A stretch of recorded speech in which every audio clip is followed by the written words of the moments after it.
ஜனநாயகன் திரைப்படத்திற்கு தணிக்கை சான்றிதழை வழங்க சென்னை உயர்நீதிமன்றம் உத்தரவிட்டுள்ளது. தனி நீதிபதி தீர்ப்பை எதிர்த்து தலைமை நீதிபதி அமர்வில் சென்சார் போர்டு மேல்முறையீடு தாக்கல் செய்துள்ளது. தவிக தலைவர் நடிகர் விஜய் நடித்துள்ள ஜனநாயகன் திரைப்படத்தில் சர்ச்சைக்குரிய காட்சிகள் இருப்பதாக தணிக்கை வாரிய உறுப்பினர் ஆட்சேபம் தெரிவித்திருப்பதாக கூறி படத்திற்கு தணிக்கை சான்றிதழ் வழங்காமல் காலம் கடத்தி மறு ஆய்வுக்கு அனுப்ப முடிவு செய்தனர்.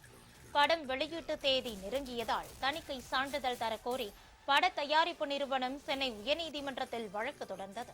படத்திற்கு யுஏ சான்று வழங்க முடிவு செய்த பின்னர் மறு ஆய்வுக்கு அனுப்பியது ஏன் என்று கேள்வி எழுப்பிய நீதிபதி ஆஷா இருதரப்பு வாதங்களையும் கேட்டு இன்று தீர்ப்பு வழங்குவதாக தெரிவித்திருந்தார். அதன்படி தீர்ப்பளித்த நீதிபதி ஆஷா ஜனநாயகன் திரைப்படத்திற்கு யுஏ சான்றிதழை உடனடியாக வழங்க உத்தரவிட்டார். மறு ஆய்வுக்கான மனுவையும் தள்ளுபடி செய்து உத்தரவிட்டார். இதனிடையே இந்த தீர்ப்பை எதிர்த்து சென்சார் போர்டு சார்பில் தலைமை நீதிபதி அமர்வில் மேல்முறையீடு செய்யப்பட்டுள்ளது. இந்த மனு பிற்பகலில் விசாரணைக்கு எடுத்துக் கொள்ளப்படும் என்று எதிர்பார்க்கப்படுகிறது.